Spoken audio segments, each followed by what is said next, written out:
সেটা তো সেই সময়ের কথা। আমি যদি এই সময়ের কথা ধরি, হয় না যে আপনার জীবনে আমি পুরস্কারের সংখ্যা কিন্তু খুবই কমই দেখি। আমাদের দেশে যেটা হয় যে অনেকে যেমন অতি সম্প্রতি আমাদের ব্যান্ড তারকা আইয়ুব বাচ্চু মরণোত্তর ২১শে পদক পেয়েছেন, কিংবা আমাদের হুমায়ুন ফরিদির মতো কিংবদন্তি মরণোত্তর ২১শে পদক পেয়েছিলেন। তো আপনি জীবদ্দশায় পুরস্কার পাননি, আপনি কি মরণোত্তর পুরস্কার চান?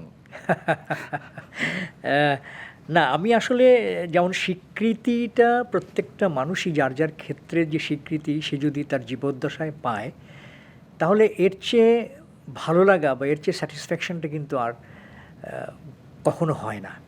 তো সুতরাং আমি যদি কাউকে পুরস্কৃত করতে চাই বা কাউকে স্বীকৃতি দিতে চাই, তাহলে তার কাজকর্মর, তার কাজের যে স্বীকৃতি সেটা তার জীবদ্দশায় দেওয়া উচিত বলে আমি মনে করি।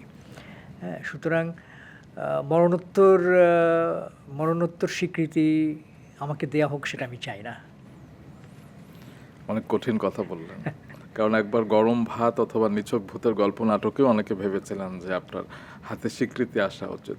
কিন্তু কেন যেন পুরস্কার সাথে আপনার খুব একটা বন্ধুত্ব হয় না। সেটা প্রকৃতির কারণে হোক কিংবা যেকোনো কারণেই না, হোক। ওই যে ওই কথাটাই আমি সবসময় বিশ্বাস করি, সেটা হলো যে মনোনয়ন পাওয়া এবং পুরস্কৃত হওয়া, পুরস্কার পাওয়া কিন্তু একই কথা। হ্যাঁ, একটা কষ্ট তো থাকেই, যে পুরস্কারটা পেলে যে আনন্দটা হয় সেই আনন্দটা থাকে না। কিন্তু কাজ করে যাবার আমি তো যেমন বিভিন্ন প্রতিষ্ঠান থেকে তো অনেক স্বীকৃতি জি, পেয়েছি। অবশ্যই। হ্যাঁ, বিভিন্ন এবং আপনার ঘর ভর্তি অনেক বেসরকারি অনেক পুরস্কার অনেক অনেক আছে অনেক আপনার। পুরস্কার আছে, অনেক পদক আছে। তো সেগুলো আমাকে অনেক অনুপ্রাণিত করে।